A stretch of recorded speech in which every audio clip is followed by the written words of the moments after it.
देखिए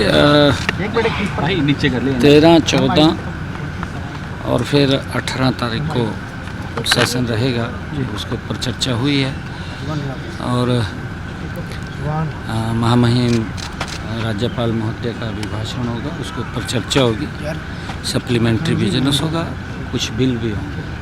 सर, अभी तक नेता प्रतिपक्ष का कुछ फाइनल नहीं हो पाया है, हालांकि हुड्डा कह रहे हैं कि 13 तारीख को ही पता लगेगा। देखिए, क्योंकि ये विपक्ष का अपना विषय है, किसको उन्होंने नॉमिनेट करना है, किसको नहीं करना है, उनका अपना विषय है। तो 3 दिन का ही सेशन रहने वाला है सर?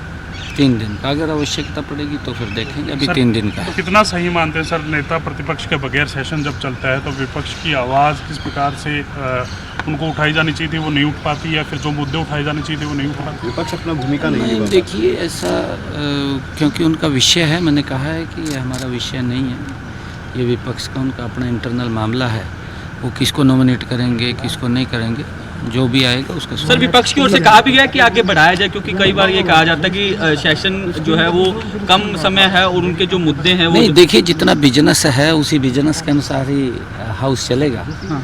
अगर बिजनेस और आएगा तो और चलेगा। तो फिलहाल 3 दिन हाँ, महाराष्ट्र दौरा भी रहने वाला है सर आपका? अभी जा रहा हूँ मैं।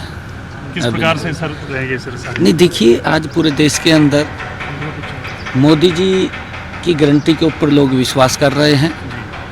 महाराष्ट्र, झारखंड के अंदर भी भारतीय जनता पार्टी आदरणीय मोदी जी के नेतृत्व में बहुत बड़े मार्जिन के साथ वो जीत करके। हरियाणा का इम्पैक्ट आ जाएगा सर? हरियाणा में जिस तरीके से बहुमत मिला है वो इम्पैक्ट वहाँ पर भी देखते हैं? नहीं, देखिए, सभी इम्पैक्ट देखने को मिलते हैं। तीसरी बार केंद्र में सरकार नरेंद्र मोदी जी के नेतृत्व में बनी है, उसका भी इम्पैक्ट है।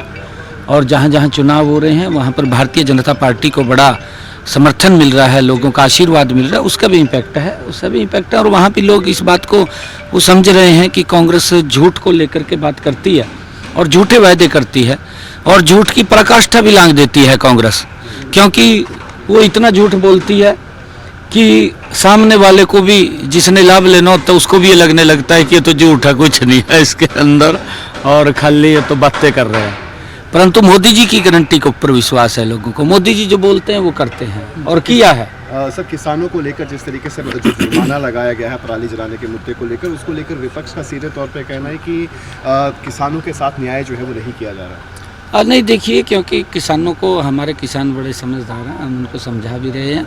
और हमारे यहाँ ऐसा नहीं है कि किसान ज़्यादा पराली जला रहे हैं। अगर हम देखें कि हमने जो पीछे भी बात की थी, माननीय सुप्रीम कोर्ट ने भी हमारे किसानों को अप्रिशिएट किया था, उनकी प्रशंसा की थी, और अब की बार भी ऐसा नहीं है। और हम अगर सरकार के तौर के ऊपर कुछ उनको इंस्ट्रूमेंट की आवश्यकता है, हमने कहा भी